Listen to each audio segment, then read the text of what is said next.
सतत विकास, sustainable development. आज का हमारा टॉपिक है नवीकरणीय संसाधनों से सतत विकास। जो हमारे नवीकरणीय ऊर्जा के संसाधन हैं उनसे हम सतत विकास कैसे कर रहे हैं और कैसे कर सकते हैं उसके बारे में आज हम बात करेंगे। दरअसल सबसे पहली बात तो सतत विकास क्या होता है। सतत विकास जिसे इंग्लिश में सस्टेनेबल डेवलपमेंट कहते हैं। नवीकरणीय संसाधन, नवीकरणीय संसाधन का मतलब यह है कि वे ऊर्जा के संसाधन जिनको हम नवीनकरण कर सकते हैं, मतलब जिनको हम जो खत्म नहीं हो सकते, जो समाप्त नहीं हो सकते, जिनका कोई समाप्त होने का समाप्त होने का उनका कोई चांस नहीं है, वो समाप्त नहीं हो सकते, लगातार वो रिन्यूएबल होते रहेंगे, तो उन्हें हम कहते हैं नवीकरणीय संसाधन। और सतत विकास का मतलब ये होता है एक हम डेवलपमेंट कर रहे हैं, रोड बन रही है, सड़क बन रही है और पुल बन रहे हैं, अस्पताल बन रहे हैं, बहुत सारा डेवलपमेंट, इंडस्ट्री लग रही है, लेकिन सतत विकास का मतलब वह है सतत विकास का मतलब कि हम विकास कर रहे हैं फिर भी, लेकिन किस कंडीशन में विकास कर रहे हैं, जो हमारी भविष्य की पीढ़ी है उसके लिए जो रिसोर्सेस चाहिए उनके भविष्य की हम चिंता करते हुए, भविष्य की जो पीढ़ी आएगी उसकी चिंता करते हुए हम आज डेवलपमेंट कर रहे हैं, जो विकास कर रहे हैं। क्या भविष्य के जो भविष्य में जो हमारे संसाधन है उनकी सुरक्षा को दृष्टिगत रखते हुए, भविष्य के जो हमारी पीढ़ी आएगी उसके लिए जो संसाधन चाहिए उनको सुरक्षित रखते हुए हम विकास कर रहे हैं। उनका दोहन जो कर रहे हैं हम एक इस तरह से कर रहे हैं कि जो हमारी भविष्य पीढ़ी जो आएगी उसके लिए वो संसाधन, जो भी रिसोर्सेस हैं वो सुरक्षित रहेंगे, उनके लिए उपयोग के लिए सुरक्षित रहेंगे, उन्हें कोई ऐसा संकट नहीं होगा जो हमारी भविष्य की पीढ़ी होगी। इस तरह से अगर हम विकास कर रहे हैं भविष्य के संसाधनों को सुरक्षित रखते हुए, तो उसे हम कहते हैं सतत विकास या सस्टेनेबल डेवलपमेंट। तो हम नवीकरणीय संसाधनों से कैसे डेवलपमेंट कर रहे हैं। सबसे पहला, भारत की जो वर्तमान ऊर्जा खपत है वो 9000 बिलियन यूनिट, इतनी 9000 बिलियन यूनिट है, जिसमें से 47% जो हमारी ऊर्जा जो है वो किससे बन रही, कोयला और लिग्नाइट से, बाकी 31% कच्चे तेल से और 15% किससे, बिजली से हमें ऊर्जा प्राप्त हो रही है और 8% प्राकृतिक गैस से। अब अगस्त 2022 में क्या हुआ है, जो जलवायु समझौता हुआ था 2015 में, तो उसमें एनडीसी, हर देश के लिए एनडीसी निर्धारित किए गए। एनडीसी का मतलब है national determined contribution. National determined contribution को अद्यतन किया, अपडेट किया भारत ने, यानी 2015 में जो उसने निर्धारित किया उसको और इस बार 2022 में उसे अपडेट कर दिया। अपडेट करने का मतलब जो पहले उसका लक्ष्य था उसको चेंज कर दिया, उस लक्ष्य को चेंज कर दिया। 2015 में जो जलवायु समझौता हुआ था उसमें एनडीसी निर्धारित किए गए प्रत्येक देश के लिए। एनडीसी का मतलब नेशनल डिटरमाइंड कंट्रीब्यूशन, प्रत्येक देश के लिए क्यों निर्धारित किए गए, क्योंकि कुछ विकसित देश हैं, कुछ विकासशील देश हैं। अब विकसित देशों के लिए उसकी जो मतलब अलग एनडीसी थे, विकासशील देशों के लिए अलग एनडीसी थे, क्योंकि विकासशील देश हैं उन्हें भाई विकास करना है अभी, और जो विकसित देश हैं वो विकास कर चुके हैं, तो उनकी जो कार्बन उत्सर्जन क्षमता जो होगी उसे जो कम करने का जो लक्ष्य रखा गया वो विकसित देशों की अपेक्षा कम रखा गया। तो इसलिए एनडीसी ने कहा गया नेशनल डिटरमाइंड कंट्रीब्यूशन, यानी हर देश के लिए ये अलग अलग थे। तो भारत ने इनको अभी अद्यतन किया कि हमें किस सीमा तक अपने कार्बन उत्सर्जन को कम करना है। इसके अनुसार क्या, एनडीसी के अनुसार भारत अब 2005 के स्तर से जीडीपी की उत्सर्जन तीव्रता जो 2005 में उसकी सकल घरेलू उत्पाद से जो उत्सर्जन क्षमता थी उसको 45% कम करना है उसे, कब तक, 2030 तक।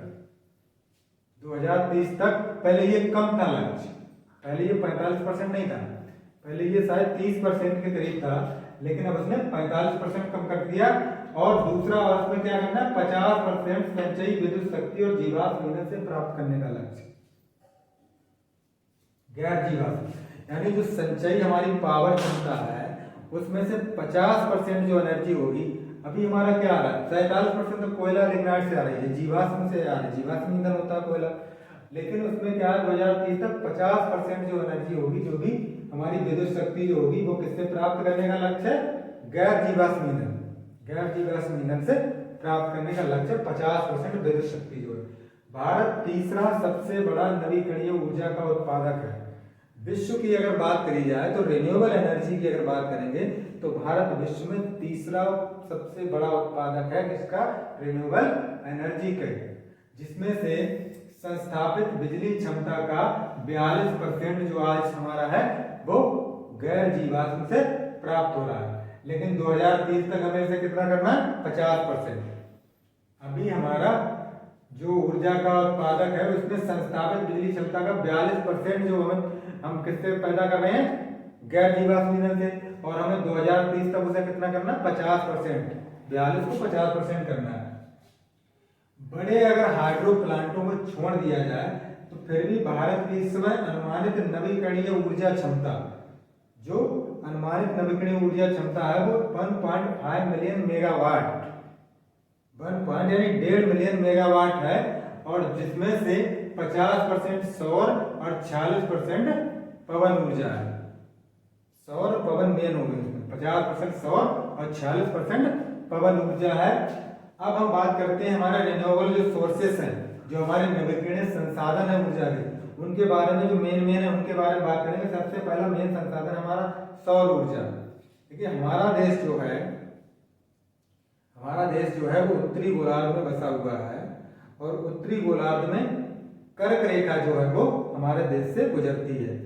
तो कर्क रेखा और विषुवत रेखा के बीच में हमारा देश है, कर्क रेखा हमारे देश के बीच से गुजरती है, तो कर्क रेखा पे हमारा देश मतलब बसा हुआ है।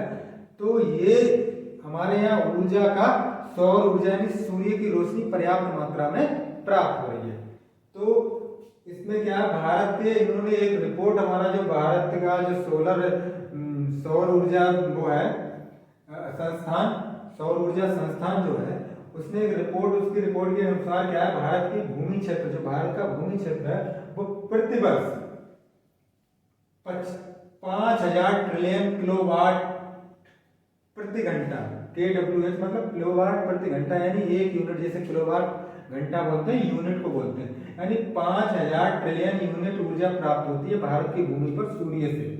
अगर हम सबका दोहन कर लें तो देखिए 5000 ट्रिलियन यूनिट ऊर्जा बहुत ज्यादा होगी, 5000 वो भी ट्रिलियन। इस समय कितनी हमारी केवल 9000 बिलियन खपत है, 9000 बिलियन खपत है, और अगर ये किसी की बात करिए तो 5000 ट्रिलियन ऊर्जा प्राप्त होती है धरती पर सूर्य से। हमारी जितना भूमि क्षेत्र है 32.8 लाख वर्ग किलोमीटर है, विश्व का पहला। अब इसका क्या है, अधिकांश भाग जो है प्रतिदिन 4 से 7 यूनिट पर स्क्वायर मीटर, यानी प्रति वर्ग मीटर में अधिकांश भाग जो है प्रति वर्ग मीटर में 4 से 7 यूनिट ऊर्जा प्राप्त हो रही है। यानी एक वर्ग मीटर क्षेत्र में अधिकांश, ऐसा हमारे भारत का क्षेत्र ऐसा है जहां प्रति वर्ग मीटर में 4 से 7 यूनिट ऊर्जा प्राप्त होती है सूर्य से, 4 से 7 यूनिट ऊर्जा प्राप्त होती है कितने, प्रति वर्ग मीटर में। हमारे देश का विश्व का सबसे पहला हमारे देश में Cochin international airport limited, CIAL, central Cochin international airport limited जो है विश्व का पहला ऐसा हवाई अड्डा है जो अक्षय ऊर्जा से संचालित है। किससे, अक्षय ऊर्जा से संचालित है। विश्व का पहला हवाई अड्डा, अंतरराष्ट्रीय हवाई अड्डा क्या है, कोचिन इंटरनेशनल एयरपोर्ट जो केरला में है, ये विश्व का पहला अक्षय ऊर्जा द्वारा संचालित हवाई अड्डा है। और इसकी उत्पादन क्षमता जो क्या है, इसकी उत्पादन क्षमता जो है 2 लाख यूनिट प्रतिदिन, 2 लाख यूनिट बिजली ये प्रतिदिन उत्पन्न करता है, और इसकी खपत क्या है 1.6 लाख प्रतिदिन, यानी 2 लाख पैदा करता है, 1,60,000 यूनिट इसकी खपत है, यानी 40,000 यूनिट ये एक्स्ट्रा बिजली उत्पन्न कर रहा है। तो ये बिल्कुल पॉजिटिव कंडीशन में बिजली उत्पादन में किसके आधार पर, अक्षय ऊर्जा से उत्पन्न कर रहा है, अक्षय ऊर्जा उत्पन्न कर रहा है। राष्ट्रीय सौर ऊर्जा संस्थान के अनुसार जो हमारा राष्ट्रीय सौर ऊर्जा के संस्थान के अनुसार अगर हमारे देश की जो बंजर भूमि है, हमारे देश में 3% बंजर भूमि है, अगर उसी से हम सौर पैनल लगा करके जो सौर ऊर्जा से हम दोहन करेंगे तो 748 गीगावाट बिजली उत्पन्न हो सकती है।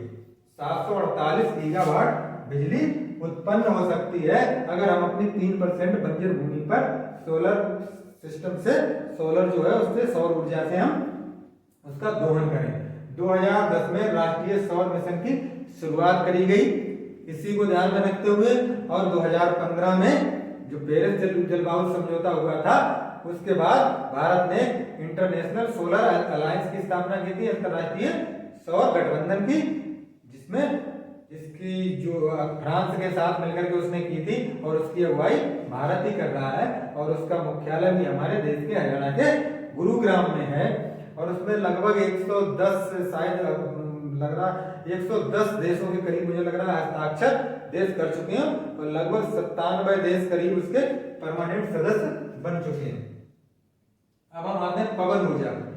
National institute of wind energy NIWEA के अनुसार, NIWE के अनुसार, national institute of wind energy के अनुसार 7 तटीय राज्य जो हैं, हमारे जो तटीय राज्य जैसे केरला हो गया, तमिलनाडु हो गया, कर्नाटका हो गया, उड़ीसा हो गया, ये जो तटीय 7 राज्य हैं, दोनों पूर्वी और पश्चिमी तट वाले, तमिलनाडु हो गया, इनके पास समुद्र के किनारे हैं। तो समुद्र के किनारे क्या होता है, पवन ऊर्जा की उत्पादन की महत्वपूर्ण क्षमता है। पवन से ये ऊर्जा को उत्पन्न कर सकते हैं। पवन ऊर्जा उत्पादन की इनके पास विशेष क्षमता है। अगर जितने भी ये 7 राज्य, 7 जो राज्य हमारे तटीय राज्य हैं, इन पे क्या है, हवा की गति ठीक ठाक रहती है और हवा वहां पे पर्याप्त है बिजली उत्पादन के लिए। तो 100 AGL का मतलब 100 मीटर अबव ग्राउंड लेवल। अगर 100 मीटर अबव ग्राउंड लेवल की बात करें तो इनकी क्षमता है 293 गीगावाट, यानी 100 अबव ग्राउंड लेवल, 100 मीटर जो है, 100 मीटर जो अबव ग्राउंड लेवल, AGL का मतलब 100 AGL above ground level. 100 metre above ground level की अगर है तो इसकी क्षमता 7 राज्यों कितनी है, 293 गीगावाट। और अगर इसी AGL को 120 कर दिया जाए अबव ग्राउंड लेवल से 120 मीटर ऊपर, तो ये 652 गीगावाट इसकी क्षमता हो जाती है उत्पादन, जो उसकी जो पवन ऊर्जा होगी। 7500 किलोमीटर तटीय सीमा है हमारी, जो तटीय सीमा जो है कितनी है, 7500 के करीब, 7500-7600 करीब हमारी तटीय सीमा है। तो वो क्या आती है, हमारे लिए आदर्श कंडीशन है हमारे लिए पवन ऊर्जा के उत्पादन के लिए। वो तटीय सीमा, वहां पे पवन ऊर्जा के लिए बहुत ही सुटेबल कंडीशन है। उसके बाद आते हैं पन बिजली। पन बिजली का मतलब जो हमारी वाटर एनर्जी है, वाटर से हमें जो प्राप्त होती है। तो जल विद्युत क्षमता जो है हमारे देश की अगर बात करी जाए तो 2,50,000 मेगावाट है। अगर हम पूरा जल विद्युत की क्षमता का दोहन कर लें तो हम कितनी बिजली उत्पादन कर सकते हैं इससे, 2,50,000 मेगावाट। लेकिन हम इसमें से इसका 30% भी हम दोहन नहीं कर पा रहे हैं, 30% से कम का ही दोहन कर पा रहे हैं। तो इसको बढ़ाने का प्रयास चल रहा है। उसके बाद आते हैं जैव ईंधन। जैव ईंधन में मुख्य रूप से हमारे एथेनॉल और बायोडीजल, जेट्रोफा होता है, बाकी हमारा जो पामोलिन जो ऑयल आ रहा है वहां, उससे भी हमारा बायोडीजल उत्पन्न किया जा रहा है। जेट्रोफा जो है, बहुत जेट्रोफा जो हमारा प्लांट होता है उससे भी बायोडीजल उत्पन्न किया जाता है। एथेनॉल जो हमारी जो शुगर बनाने वाली जो फैक्ट्रियां हैं जहाँ पे, उससे जो सीरा निकलता है उससे भी एथेनॉल उत्पन्न किया जा रहा है। जो चीनी मिले उनसे एथेनॉल उत्पन्न किया जा रहा है। तो क्या है, इस समय हम पेट्रोल में 10% एथेनॉल मिला रहे हैं। पेट्रोल जो होता है उसमें वर्तमान में सरकार, भारत में 10% एथेनॉल मिलाया जा रहा है। लेकिन 2030 तक इस एथेनॉल को पेट्रोल में 20% और डीजल में 5% करने का लक्ष्य है। पेट्रोल में 20% मिलाने का और डीजल में 5% मिलाने का लक्ष्य है। अब इसी तरह हम आते हैं ग्रीन हाइड्रोजन पे। ग्रीन हाइड्रोजन क्या होती है, हाइड्रोजन भी इसी तरह से ऊर्जा का स्रोत है। तो ग्रीन हाइड्रोजन जो होती है वो जल के इलेक्ट्रोलाइसिस से उत्पन्न होती है। जो हाइड्रोजन, उसे हम ग्रीन हाइड्रोजन कहते हैं। जल के इलेक्ट्रोलाइटिस से, यानी जल अपघटन से, जो वैद्युत अपघटन जो होता है जल का, उससे जो उत्पन्न होती है वो ग्रीन हाइड्रोजन कहलाती है। और 75वें स्वतंत्रता दिवस पर 15 अगस्त 2021 को नेशनल जो है green hydrogen mission, national green hydrogen mission की शुरुआत हुई थी, जो 2030 तक 50 लाख टन, जो 2030 तक 50 लाख टन ग्रीन हाइड्रोजन उत्पादन करने का लक्ष्य है, उसी को ध्यान में रखते हुए उसे प्राप्त करने के लिए नेशनल ग्रीन हाइड्रोजन मिशन की स्थापना करी गई थी 75वें स्वतंत्रता दिवस पर 15 अगस्त 2021 को। अब आती है एक महासागरीय और भूतापीय ऊर्जा। महासागर से भी हम जो ज्वार भाटा उत्पन्न होता है, जो महासागरीय लहरें, उससे भी हम ऊर्जा का उत्पादन कर सकते हैं। अगर ज्वारीय ऊर्जा की क्षमता की बात करी जाए तो हमारे 12,455 मेगावाट क्षमता, और तरंगीय ऊर्जा क्षमता जो है 41,300 मेगावाट है।